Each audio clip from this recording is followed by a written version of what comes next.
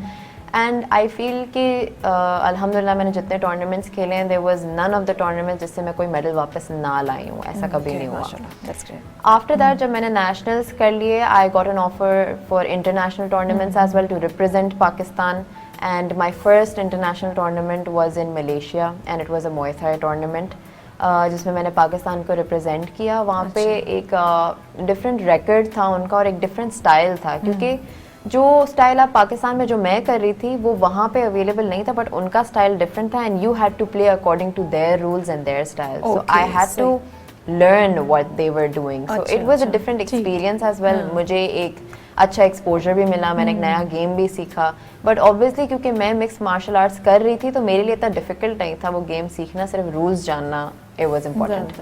اچھا تھوڑا میں یہی معلوم کرنا چاہتی کہ پاکستان میں ہم جس طریقے سے مارشل آرٹ کر رہے ہیں اور آپ نے تو انٹرنیشنل لیول پہ بھی کیا ہے, کیا فرق ہے باہر اگر ہم انٹرنیشنلی دیکھیں اور پاکستان میں جس طرح سے ہو رہا ہے, آپ کو کیا لگتا ہے کہ بہت زیادہ فرق ہے یا پھر ہم اس لیول پہ ہیں تقریباً قریب قریب؟ I feel کہ فرق یہ ہے کہ جو مارشل آرٹس کا جو گیم ہے اس کے اندر باہر ملک میں نا گورنمنٹ سپورٹ بہت ہے, اینڈ ان کو جیسے ہمارے ملک میں کرکٹ کو بہت ہائی لائٹ کیا جاتا ہے, اس میں بھی آپ دیکھا جائے تو ویمن کرکٹ کو نہیں کیا جاتا. میں نے آج تک ٹی وی پہ ویمن کرکٹ نہیں دیکھا, میں نے صرف men teams, men cricket and all of these things یہ سب بہت دیکھی ہیں, but cricket is always high lighted.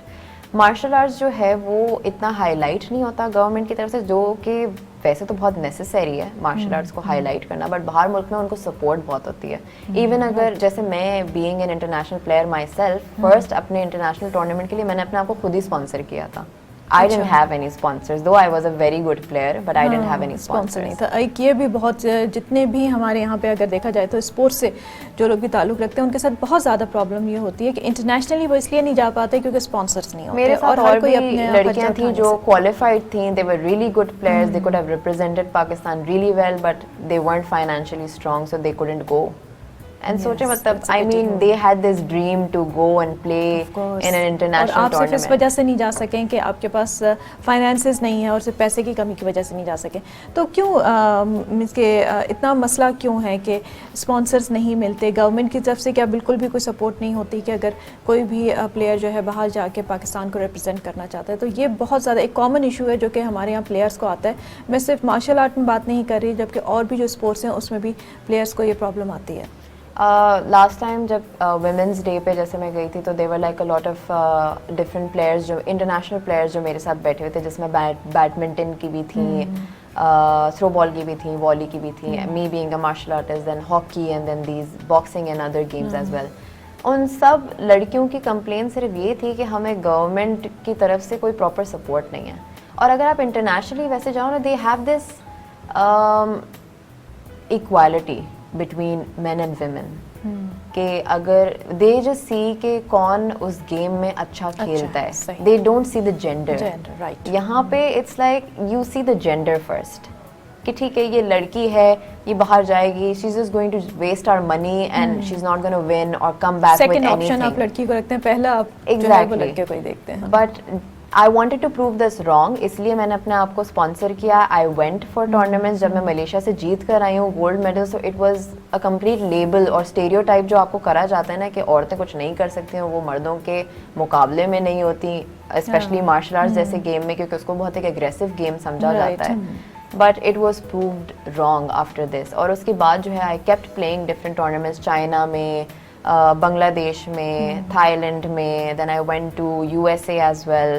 تو باقی کے ٹورنامنٹس میں کیونکہ میرا ایک لیبل بن چکا تھا, so then I got sponsors after that, but it was a hard struggle. لیکن شروع میں آپ کو خود ہی کرنا پڑا. Exactly. یہ ہمارے یہاں ایک بہت بڑا ایشو ہے. جیسے کہ آپ نے کہا کہ لیبل یہاں پہ بہت کیا جاتا ہے کہ لڑکے اور لڑکی میں بھی, ایک اور چیز میں بھی یہاں پہ بہت پرابلم ہوتی ہے کہ اسپورٹس کو ہمارے یہاں کوئی توجہ نہیں دی جاتی. Exactly. ایجوکیشن پہ زیادہ کیا جاتا ہے کہ جی جو ہے تعلیم حاصل کرنا زیادہ ضروری ہے, اسپورٹس میں اتنا آگے جانا کوئی وہ نہیں ہے, اٹس سیکنڈری تھنگ ہے, اگر کر لیا تو کر لیا اسپورٹس میں, ورنہ نہیں. جبکہ اگر آپ باہر دوسرے ممالک میں دیکھیں تو وہاں پہ کھیلوں کو, اسپورٹس کو بہت زیادہ مینس کہ ایکول لیول پہ جو ہے ان کو امپورٹنس دی جاتی ہے, کہ اگر اسکولس میں جتنی امپورٹنس تعلیم پہ ہے اتنی ہی اسپورٹس پہ ہے. ہمارے یہاں ایسا نہیں ہے. باہر ملک میں اگر آپ کسی یونیورسٹی میں ایڈمیشن لیتے ہو نا, تو وہ آپ کی کالج کے گریڈز نہیں دیکھیں گے اتنا, جتنا وہ یہ دیکھیں گے کہ آپ کی ایکسٹرا کریکولر ایکٹیویٹیز کتنی ہیں, آپ ٹیلنٹڈ کتنے ہو, what is there in you جو اسپیشل ہے.